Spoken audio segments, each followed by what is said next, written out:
Okay, good afternoon again, class. So, it was cut due to memory something issues. Okay, so as what we have cut earlier, so if your VGS is equal to your pinch of voltage, you're going to have here your ID is equal to 0, and the consideration that your VGS is equal to VP.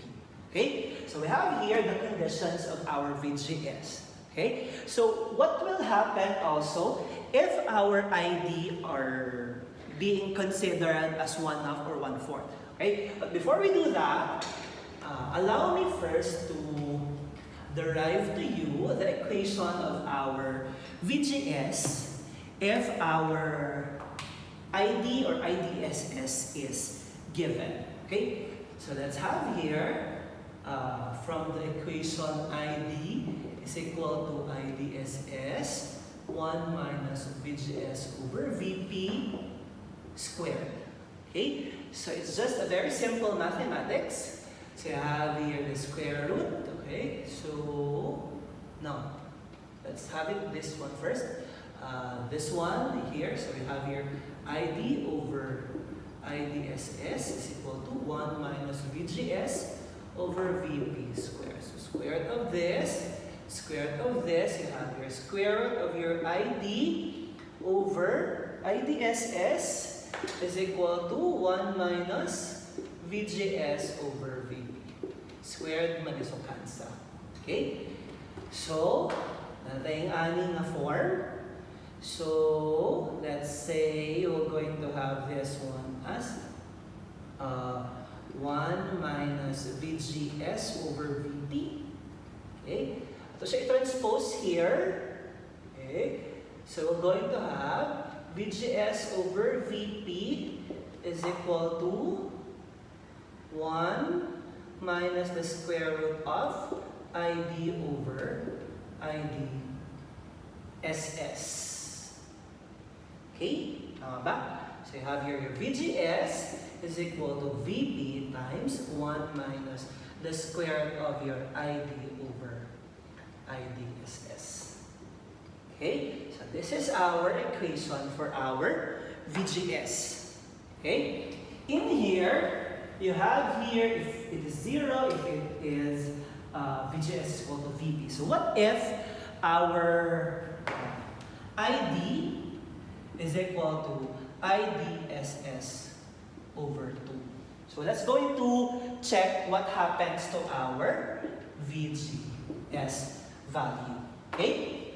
So from there, you have VGS, okay, is equal to VP times 1 minus, so square root of ID will be IDSS over 2 over IDSS.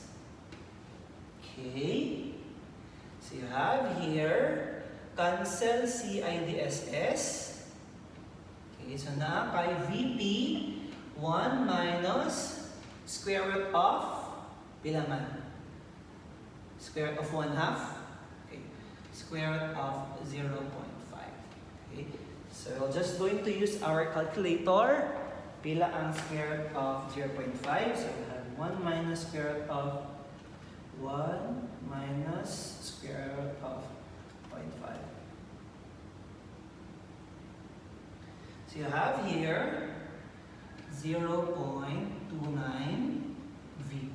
Okay? So an approximation or VGS is approximately 0.3 VP. Okay? When your when your ID is equal to IDSS over 2. Okay? So, what if our ID is equal to IDSS over 4? Okay? So, let's have here ID is equal to IDSS over 4. What happens to our VGS? Okay, so you have here, from this equation, so you have here VGS is equal to VP 1 minus the square root of IDSS over 4 over IDSS. Okay, so you have here, cancel si IDSS, so you have here 1 over 4, you have VP 1 minus square root of 1/4 is 1/2. Okay. So your VGS will be equal to 0.5 VP on the condition that ID is equal to IDSS over 4. Okay? Okay. So from these calculations, we can have a table. Okay? We're going on to have a table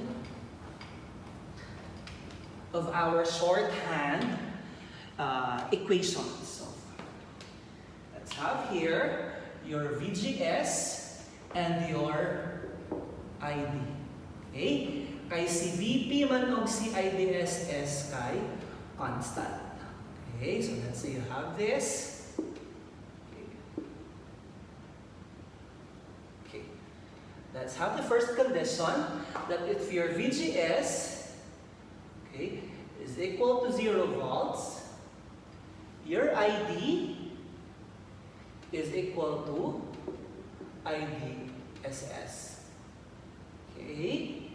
If your VGS is equal to your VP, okay, your ID is equal to 0. Okay? If your VGS is equal to your VP, your ID is equal to 0. And then if your ID is equal to IDSS over 2, IDSS over 2, your VGS is approximately 0.3 VP. And then you have here your IDSS over 4, then your VGS is 0.5 times your pinch of voltage. So you have this shorthand rule because remember your IDSS and your VP in our equations, these are constants. Okay? So you have that one.